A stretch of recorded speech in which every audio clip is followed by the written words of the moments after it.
Hey everybody, MaskedMetaKnight4, and today we're going to be talking about the brand new Sonic game coming out in 2022.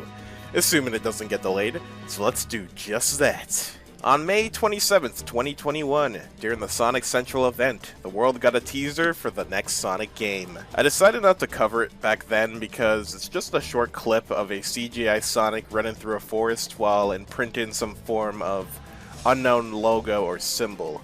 Nothing much there, hence a teaser, not even a name drop, and that's fine.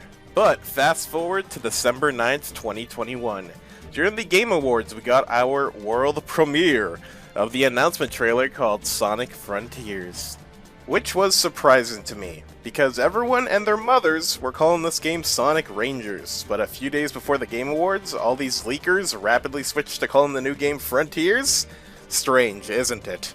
I didn't get to watch it live, but this trailer was incredible. The Sonic series over the years always had great CGI cutscenes, even though most of them were there just to promote the game.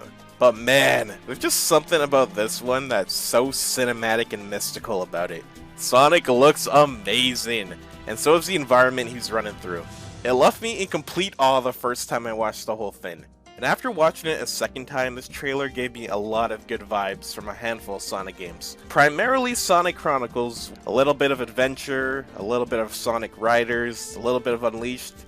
Even the forest even looks on par with that one cutscene with Sonic and Elise in Sonic Next Gen. It all looks so beautiful and it left a big smile on my face. My one and only complaint about this trailer is the gameplay, because there isn't any. I don't know when development started for Frontiers after Forces went public, but for argument's sake, let's just say right after launch of Forces.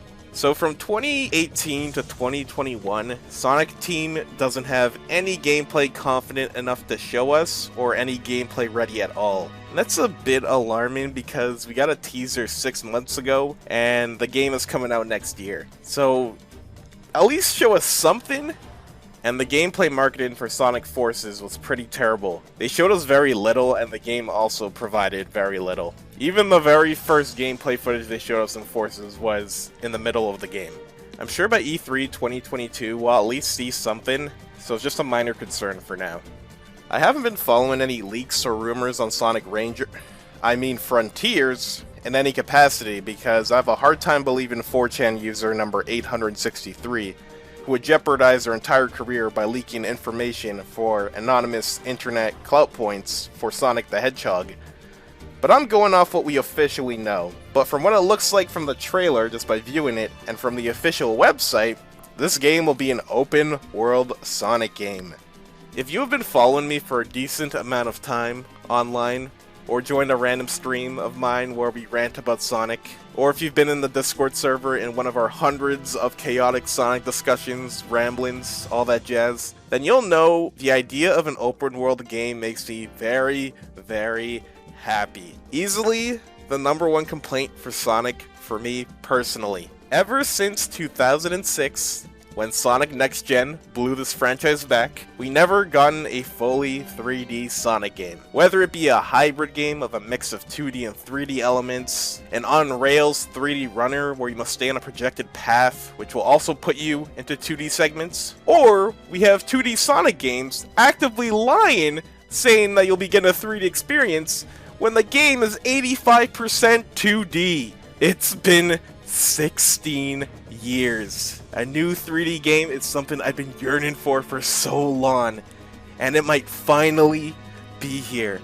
I won't theory craft or anything on gameplay, since there's literally nothing to go of, because again, they showed us nothing, but it would be very hard to force your way with 2D elements in an open world game where open world is 3D. So I'm just excited. Very. The visuals don't look much like a Sonic game. I've seen a lot of people online been saying that. If you remove Sonic entirely from this and ask me what game these visuals are from, I'm sure Sonic the Hedgehog won't be my first guess. But the state the games are in right now, I'm okay with that. Since Sonic 4 Episode 1, Sega really used the classics as a crutch for environments or levels, whether it be a homage or straight up reusing older classic levels. So I approve of this change in scenery, because I wasn't a big fan of how a Lost World and Forces looked visually. Just look at the trees. But oh no, not the treaded tree example! How dare you, Meta, how dare you!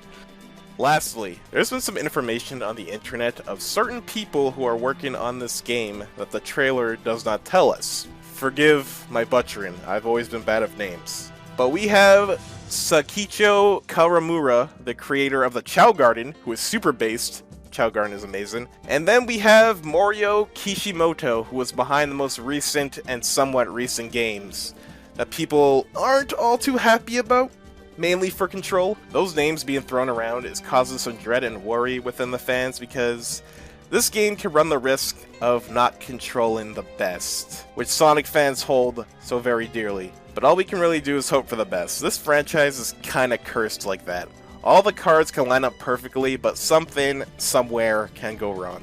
But when I heard that Ian Flynn is also working on the game, which is confirmed by the way, I popped off so freaking hard! For those who don't know, Ian Flynn is the lead writer for the IDW Sonic the Hedgehog comic book series, and he was the lead writer in the Archie Sonic the Hedgehog comic book series since issue number 160. Archie Sonic is by far my favorite medium of Sonic the Hedgehog of all time. For literal years, I wanted this guy to write the story for the Sonic games forever, and hopefully this wish is eternal. Ian Flynn has proven to me time and time again that he is the best one there is that understands Sonic, his allies, his enemies, and everyone and everywhere in between. You've probably heard this from many other people, whether it be on Twitter, video essays on YouTube, who knows where. But I believe the stories for Sonic took a nosedive right after Sonic and the Black Knight, and has been plummeting ever since. From established characters not acting like themselves, or brand new characters being too one-dimensional or uninteresting, the stories left me unsatisfied. The games before 2009 tended to have loopholes here and there as well, because the writers just forgot or didn't want to keep some form of continuity. My favorite example to bring up being when Eggman destroyed the moon with the Space Colony arc in Sonic Adventure 2. In future games, you see the moon being whole, and the rare time fans can question the staff about these loopholes, we'll get answers like, "Oh well, you see, the broken side of the moon is facing the other way, so the viewers can't see the broken side. Yeah, that's it." Well, I'm sure we'll believe that. Say what you will about Sonic X, but at least they came up with solutions for the moon when Eggman blew it up in that continuity.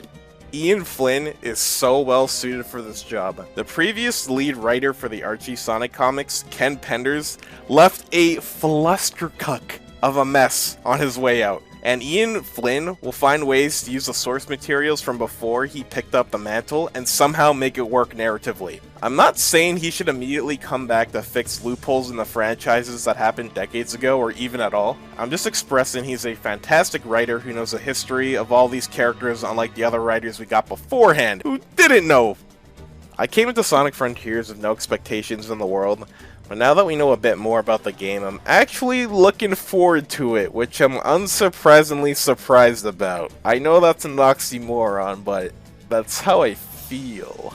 But the classic blue prick is nowhere in sight, hopefully he keeps a 2D with him, and no sign of returning zones anywhere. But let me know how you're feeling about Sonic Frontiers in the comments section below.